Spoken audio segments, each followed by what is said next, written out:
في قرى معلقة، في مدن مرتفعة ومختلفة عن كل مدن اليمن. هذا هو شمال اليمن، من تعز وإب وصنعاء وغيرها. الجبال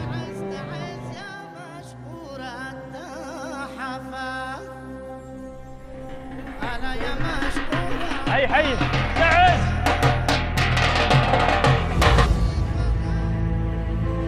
هذا القهوة. أهلا وسهلا بك في بلد ومنبع القهوة. أشجار البن هذه. رحلتنا اليوم في هاي المحافظة، محافظة تعز، تعز العز، وتلقب بتعز الحالم.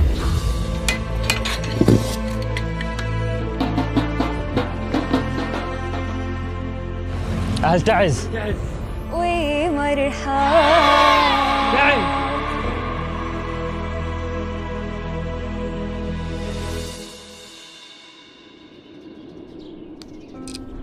هذه محافظة تعز، أكثر المحافظات اليمن سكاناً، أكثر من 5 مليون.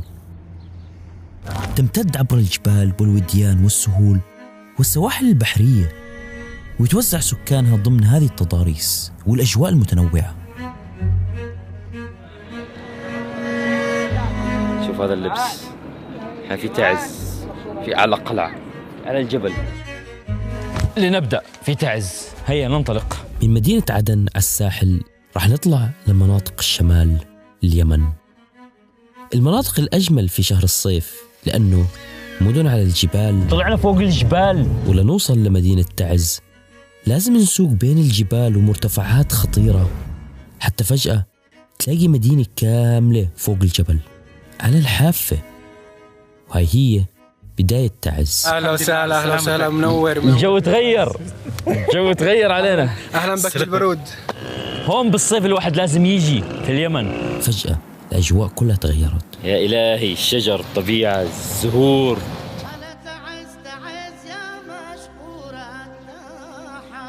شو التنوع العجيب هذا في اليمن. شكلها راح تمطر ولا ايش؟ الله يسعدك. تعز ها؟ نورت اليمن كلها مش إلا تعز. احنا منتظرين لك في صنعاء إن شاء الله. كيف الجو هون؟ الجو تمام هنا. جميل جدا.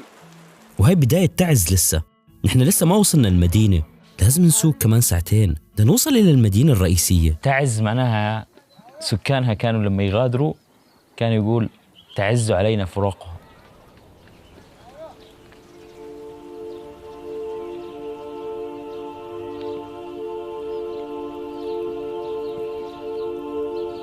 سبحان الله شو اللي صار، بس أخذنا لقطة بالدرون، مطرت فجأة، مواسم بتمر عندك.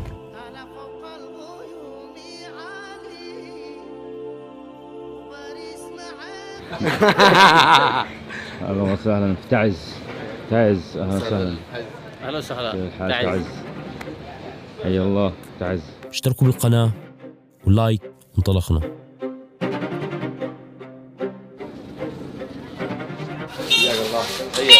شرفتي احنا في اليمن، حياك الله مستر. الله حيهم تعز. ووصلنا مدينة تعز. تعز عاشت تعز ظروفاً صعبة على مدى 10 سنوات الماضية بسبب ظروف الحرب والحصار، وإن كان في تعز الشرقية وتعز الغربية، وكانت مقسمة. بعد يوم واحد من إعلان فتح طريق جولة القصر في تعز، شهدت الطريق ازدحاما شديدا بآلاف السيارات الداخلة إليها. وتنفست المدينة الصعداء منذ شهر فقط، مع فتح أهم طريق يصلها بباقي أجزاء المدينة ومحافظات اليمن الأخرى. اختيرت تعز كعاصمة للثقافة اليمنية، حيث تكمن أهميتها الثقافية كونها تزخر بالكنوز والمعالم التاريخية، ووجود عدد كبير من الآثار الهامة كالمدارس الدينية والمساجد والقلاع والمتاحف، منها جامع الجند التاريخي وقلعة القاهرة والمتحف الوطني والمدارس الأثرية كالمظفرية والمدرسة الأشرفية وغيرها. وهذه مدينة تعز يحتضنها جبل صبر، ثاني أعلى جبال اليمن بعد جبل النبي شعيب، ومنه تتدفق العيون والينابيع لتحيل المدينة وأريافها إلى بساتين خضراء وسلال من الفاكهة والخضروات. خيرات تعز. شوفوا خيرات بلادي. بابايا. في كل زاوية راح تلاقي محلات تبيع فواكه. جبنة مشهورة جدا اسمها الجبن البلدي خاص في تعز. بقول لك أقوى جبن في اليمن. بسبب المرتفعات عندهم. شوفوا كيف الفواكه في كل مكان. الجبن البلدي الأجواء حلوة يعني. فهمتوا كيف؟ جبن الغنمي رقم 1 من البيت، يعني من حليب الغنم خاص. حاجة حلوة رقم 1. نصلح بالبيت وليس نستورد يعني. عظيم. وهنا موطن القهوة اليمنية، أفضل أنواع القهوة في العالم، واللي كانت يوما ما أهم مصدر لأجود أنواع القهوة في العالم.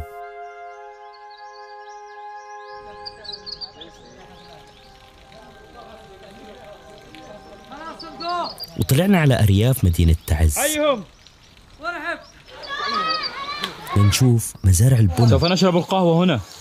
أهلا وسهلا بك في بلد ومنبع القهوة. يلا من جانا وارحبوا لعندنا.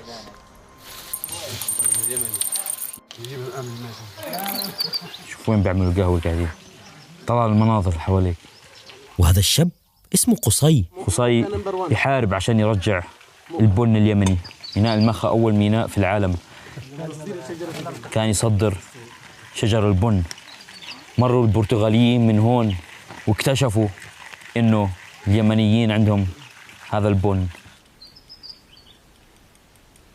في محاولات كثيرة إنه نرفع الوعي للمزارعين بالمعاملات الزراعية الصحيحة للقهوة المختصة. One of the most expensive cups of coffee in the world comes from Yemen. هسه إنتاج القهوة قليل في اليمن صح؟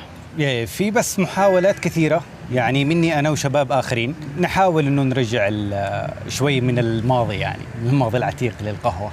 وين حاليا الدول اللي بتطلب القهوة اليمنية؟ الناس مع الإنترنت وكذا فيعني يطلعوا أكثر عن أصول القهوة وإيش أفضل أنواع القهوة، ففي طلب متزايد كثير على القهوة اليمنية مؤخرا يعني. لوين بتصدر؟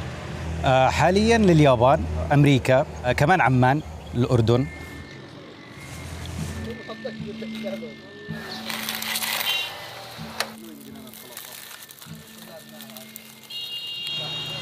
بس هي اصلا البن تم استبدالها بمزارع القات. في هذه المناطق احنا نحاول انه نغير من الظاهره هذه، يعني نحاول كمان يعني نحفز ونحمس المزارعين انه لا استبدل شجر القات بشجر البن.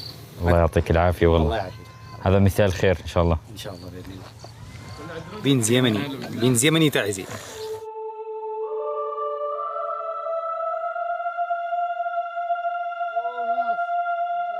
وهي مزارع القات اللي منتشرة باليمن. طبعا هون مزارع القات كمان في الجبال. التخزين وهو المنشطات يعني مشهورة هون في جيبوتي وفي اثيوبيا، مناطق هي. بس باليمن طبعا رقم 1.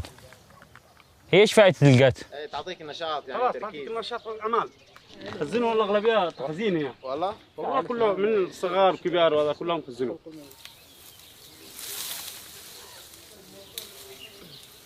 وهذا بيتهم وأمامهم شجرة القات أمام البيت. هذه بكم دولار؟ 10 دولار هذه؟ 10 دولار يا. هذا رمان. إيش تفضل الرمان ولا القات؟ الرمان أفضل من القات. صح؟ بس الله ما صار باليمن ايش اقول لك انا من الاشياء الضروري.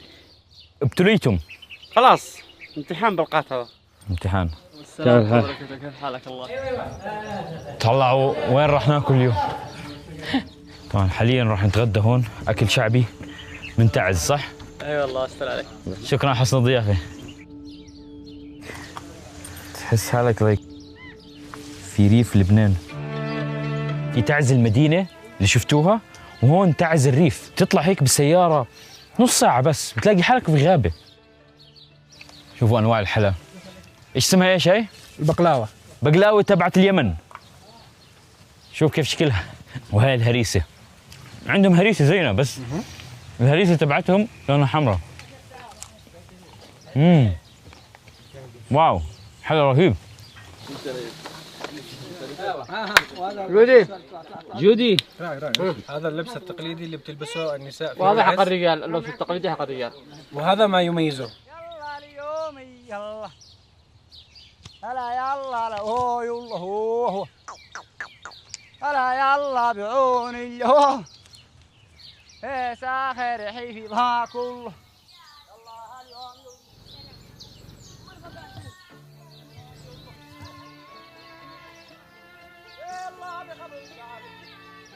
هلا هلا والله، شوف الاستقبال. جو جو جو جو جو. الله حي حي.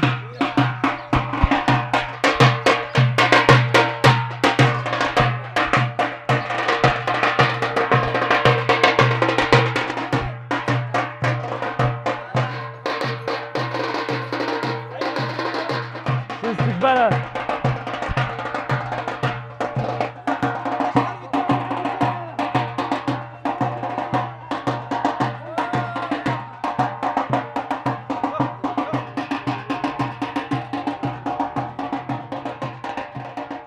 هذه في دمنا تجري فلسطين، يعني فلسطين آلام، يعني الألم اللي نشكوه بأجسادنا. وبعدها رجعنا للمدينة لنتعرف على مساجدها وقلاعها وثقافة هالمدينة.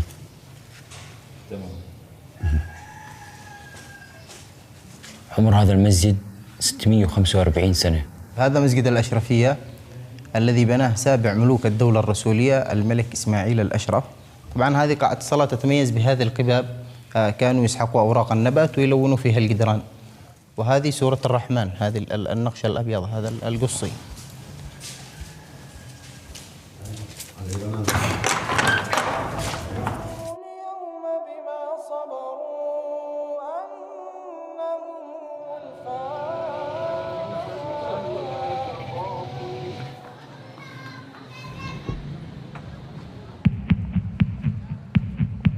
وطلعنا على القلعة الأشهر بالمدينة، قلعة القاهرة. مش القاهرة اللي في مصر، القاهرة هاي قاهرة الأعداء سموها هيك. شوفوا حصن كبير ضخم في أعلى المدينة، شوف المدينة كاملة من هون. إلهي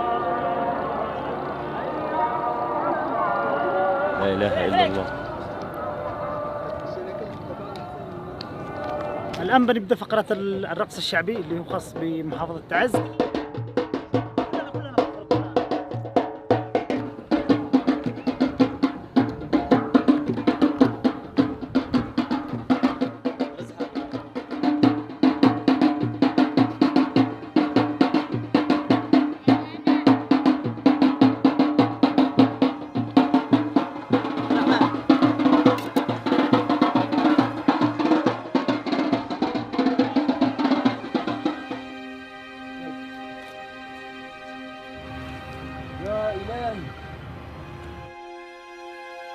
تاريخ تعز. تاريخ تعز، ليش ما بنعرف عنها كثير هاي المدينة؟ مدينة تعز هي طبعا أكثر معرفة فيها كانت أيام الدولة الرسولية. يعني نحن الآن على قلعة جبل صفر، وأسفل جبل صفر قلعة القاهرة الرابضة فوق المدينة. المدينة بدأت تتكون من هنا في هذه القلعة. يا إلهي، بس هي مطلة هيك بشكل رهيب. كان أجمل عصر لليمن في أيام الدولة الرسولية، يعني هذا اللي هو كان عصر العلم والثقافة والصناعة والتاريخ كله في كان أيام الدولة الرسولية. متى سوف تعود اليمن؟ قريب إن شاء الله. متأمل دائما، الأمل موجود، يعني لابد ما تعود إن شاء الله من محنة وتنزاح. في سراديب سرية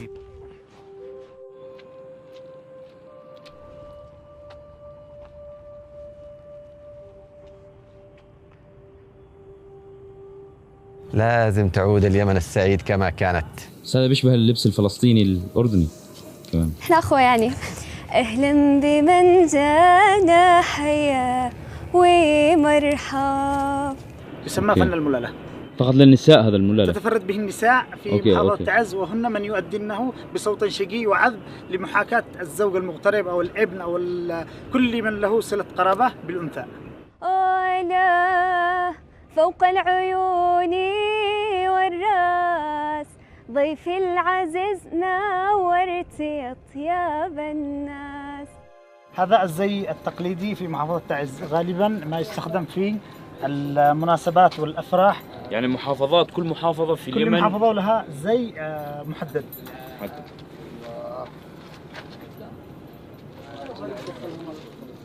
اليوم تعزي أصيل، طبعا يستخدموها العريس. العريس أول ما نجهزه يكون بهذا الشكل. هاي كم مرة بتلف؟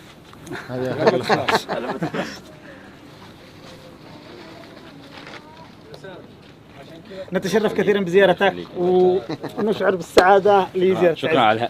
شكرا على أحلى استقبال في العالم، شكرا عن جد على الهدية، وطبعا شكرا على هاي. الله احنا نتشكرك. معروفة فيها اليمن هاي. على احنا نزيد ان شاء الله بكره. شوف هذا اللبس، شوف المدينة العجيبة هاي، مش عادية المدينة هاي أبدا. ولسان حالنا يقول لابد من صنعاء وإن طال السفر، على وعد بالوصول إليها في رحلة قادمة بإذن الله. احنا في ايسلندا يا اخوان، هذا الفيديو راح ينزله قدام، بس حابين نشكر ابديميك ساوند. اعطوني 20 ثانية بس من وقتكم، 20 ثانية ابدأ.